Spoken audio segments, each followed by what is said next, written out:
ശരിയാവും, ചിലവർക്ക് ശരിയാവില്ല എന്ന് നമ്മൾ കേട്ടിട്ടുണ്ട്. അങ്ങനെ ഒരു സാധനമാണ് ഈ തലവര എന്ന് പറയുന്നത്. പക്ഷേ ഇപ്പോൾ നമ്മുടെ കൂടെ ഉള്ളവരുടെ ഈ തലവര ഉണ്ടല്ലോ നന്നായിട്ട് അങ്ങോട്ട് തെളിഞ്ഞ് അങ്ങോട്ട് നിൽക്കുകയാണ്. Yes, let's welcome team Thalavara. Hi. മൊത്തത്തിലൊരു ഓണം മൂടൊക്കെ പിടിച്ചല്ലേ? അതെ, ഞങ്ങള് നിങ്ങളുടെ കൂടെ കട്ട കുടിക്കാൻ വേണ്ടി ആക്ച്വലി 2025 എന്ന് പറയുമ്പോൾ തന്നെ ഓഡിയൻസ് ഒക്കെ ഭയങ്കര അഡ്വാൻസ്ഡ് ആയി. പെട്ടെന്നൊന്നൊരു സിനിമ അക്സെപ്റ്റ് ചെയ്യുന്ന ഒരു കാലമല്ല ഇതെന്ന് പറയുന്നത്. നമ്മൾ ഒരുപാട് സിനിമകൾ കാണുന്നു, അതിൽ വളരെ കുറച്ച് മാത്രമാണ് ക്ലോസ് ടു ഹാർട്ട് ആയിട്ട് നമ്മൾ തിയേറ്ററിൽ നിന്ന് ഇറങ്ങിപ്പോകുന്നത്. അങ്ങനെ ഒരു സിനിമയായിരുന്നു തലവര. അത് പറയുമ്പോൾ അഖിലിന് എത്രത്തോളം അഭിമാനമുണ്ട്? സന്തോഷമുണ്ട്, ഭയങ്കര സന്തോഷമുണ്ട്. അല്ല, അഭിമാനമുണ്ട്, സന്തോഷമുണ്ട്. കുറെ കാലം എടുത്ത് എഴുതുകയും കുറെ കാലം അതിന്റെ വർക്കുകൾ ഉണ്ടായിരുന്നു. പ്രേക്ഷകർ ഇങ്ങനെ അപ്രിഷിയേറ്റ് ചെയ്ത് ഭയങ്കര സന്തോഷമുണ്ട്. അടുത്ത ചോദിക്കുന്ന ഒരു കാര്യം എന്താ വെച്ചാൽ, ഞാൻ സിനിമ കാണാൻ പോണ സമയത്താണ് ഹരിശ്രീ അശോകൻ ചേട്ടൻ സിനിമയ്ക്ക് വന്നിരുന്നത്. ഞാൻ ആ ഷോയിലായിരുന്നു ഉണ്ടായിരുന്നത്. ചേട്ടനെ കണ്ടു. അങ്ങനെ ഉദ്ദേശിച്ചേ ചേട്ടൻ അകത്തേക്ക് വന്നില്ലല്ലോ. ചേട്ടൻ അകത്തേക്ക് വന്നില്ല. അകത്തേക്ക് വന്നത് ഹരിശ്രീ അശോകൻ ചേട്ടനായിരുന്നല്ലോ. അപ്പൊ ഞങ്ങളിങ്ങനെ തിരിഞ്ഞു നോക്കുന്നുണ്ടായിരുന്നു. ബാക്കിൽ അവരിങ്ങനെ കണ്ടുകൊണ്ടിരിക്കുകയായിരുന്നു. അപ്പൊ സിനിമ ആയിട്ട് നമ്മൾ ഇറങ്ങുന്ന സമയത്താണെങ്കിലും വളരെ ഇമോഷണൽ സീൻസ് ഒക്കെ നമ്മൾ അവിടെ കണ്ടു. ചേട്ടനാണെങ്കിലും പെട്ടെന്ന് കരഞ്ഞിട്ട്, അപ്പോഴത്തെ ലേഡീസ് വാഷ്റൂം ആയിരുന്നു, ചേട്ടൻ അങ്ങോട്ട് ഓടി ഇങ്ങനെ പോകുന്ന ചേട്ടൻ അങ്ങനെ പോയതല്ല, പക്ഷെ ചേട്ടൻ കരഞ്ഞിട്ട് ചേട്ടൻ എങ്ങോട്ടെങ്കിലും പോകണല്ലോ. അപ്പോൾ ചേട്ടൻ പെട്ടെന്ന് അങ്ങോട്ട് പോകുന്നുണ്ട്. ഭയങ്കര ഇമോഷണൽ ആയിട്ടുള്ള ഒരു മൊമെന്റ് അപ്പം ഇങ്ങനെ കണ്ടിട്ടുണ്ടായിരുന്നു. അച്ഛൻ്റെ നിന്ന് അപ്പം ഇങ്ങനെ എൻ്റെ മോനായിട്ട് ഞാൻ പറയല്ല എന്ന് പറഞ്ഞിട്ടാണ് അശോകൻ ചേട്ടൻ ഇങ്ങനെ പറഞ്ഞുകൊണ്ടിരുന്നത്. അങ്ങനെ പറഞ്ഞ സമയത്ത് ആസ് എ സൺ ആ സമയത്തുള്ള ഒരു ഫീലിംഗ് എന്തായിരുന്നു?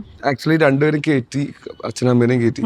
അവർക്ക് രാവിലത്തെ ഷോ വരാൻ പറ്റില്ല, അല്ലെങ്കിൽ എൻ്റെ കൂടെ എപ്പോഴും ഉണ്ടാവുന്ന ആൾക്കാരാണ്. 7 മണിക്ക് ഷോ ബുക്ക് ചെയ്തത്. അപ്പോൾ 7:30 അവർ അച്ഛന് ഷൂട്ട് ഉണ്ടായി. ഞാൻ 10 മണിത്തേക്ക് ആക്കി.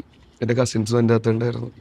അച്ഛൻ പടം കഴിഞ്ഞ് ഇറങ്ങിയപ്പോൾ എനിക്ക് മനസ്സിലായി ഞാൻ ഇവിടെ നിന്ന പാളവും എനിക്ക് മനസ്സിലായിട്ട് ഞാൻ വൈഫിൻ്റെ അടുത്ത് പറഞ്ഞ് ഞാൻ പോവാം, നിൽക്കണ്ട, ഫോൺ ചെയ്ത് ചോദിക്കാൻ കയറിയിട്ട് അങ്ങനെ വേണ്ട, ഇവിടെ നിന്ന് അച്ഛൻ്റെ അടുത്ത് ചോദിക്കുക, അമ്മേനെ എന്തെങ്കിലും അമ്മേനെ കണ്ട ഉറപ്പാണ് അമ്മ കരച്ചിലായിരിക്കും എന്ന് പറഞ്ഞിട്ട് ഇവിടെ ചെന്ന് അച്ഛനെ ഇറങ്ങി വന്ന് കെട്ടിപ്പിടിച്ചൊരു ഉമ്മ വന്നപ്പോൾ തന്നെ ഞാൻ പോയി.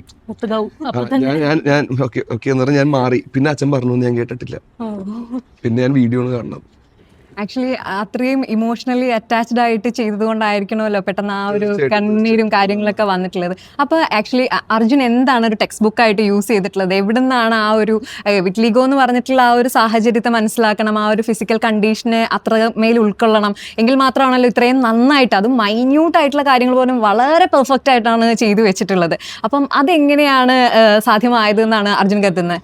ഒന്നാമത്തത് അഭിനയിക്കാനുള്ളൊരു ഇഷ്ടം, രണ്ടാമത്തത് എല്ലാ ക്യാരക്ടേഴ്സും മാറി നിൽക്കണം ഏതെങ്കിലും രീതിയിൽ, മൂന്നാമത്തെ കാര്യം ഇതിൻ്റെ സ്ക്രിപ്റ്റ് ഓൾറെഡി ഡിമാൻഡ് ചെയ്തിട്ടുണ്ട്, ഇങ്ങനത്തെ പരിപാടികൾ ഉണ്ട് എന്നുള്ളത്. അപ്പോൾ അത് ആ കട്ടക്ക് മാക്സിമം, പിന്നെ അഖിൽ ആയിട്ടുള്ള ഡിസ്കഷൻസ്, അങ്ങനെ ഈ ഒരു പരിപാടി ഈ ക്യാരക്ടറിന് ഉണ്ടായി. അങ്ങനെയൊന്നുമില്ല. ഞാൻ ആക്ഷൻ ടു കട്ടിൽ അഭിനയിക്കുന്ന ഒരാളാണ്. എനിക്ക് അതിൻ്റെ ഇടയിലല്ലാണ്ട് ഞാൻ അവിടെ ഇവിടെ കലമ്പി നടക്കുന്ന ഒരു മച്ചാനാണ്. അത് കഴിഞ്ഞു എനിക്ക് ആ ഒരു പോർഷൻ ചിലത് മാത്രം ഒന്ന് ചിലപ്പോൾ ഒന്ന് ഗ്രിപ്പായിട്ട് പിടിച്ചു വെക്കും, അല്ലെങ്കിൽ മോസ്റ്റ്ലി ഇങ്ങനെ ഒരു പരിപാടി. അപ്പോൾ അത്രേ ഉള്ളൂ. പിന്നെ നല്ല പ്രോപ്പർ കമ്മ്യൂണിക്കേഷൻ ഉണ്ട് ഞാനും അഖിലും തമ്മിൽ, അപ്പുമായിട്ടാണെങ്കിലും റൈറ്റർ. അപ്പോൾ ഞാൻ എപ്പോഴും ഡൗട്ട് ചോദിക്കുന്ന അപ്പൂൻ്റെ അടുത്തൊക്കെയാണ്, എങ്ങനെ ഉണ്ടായി, ഓക്കെ.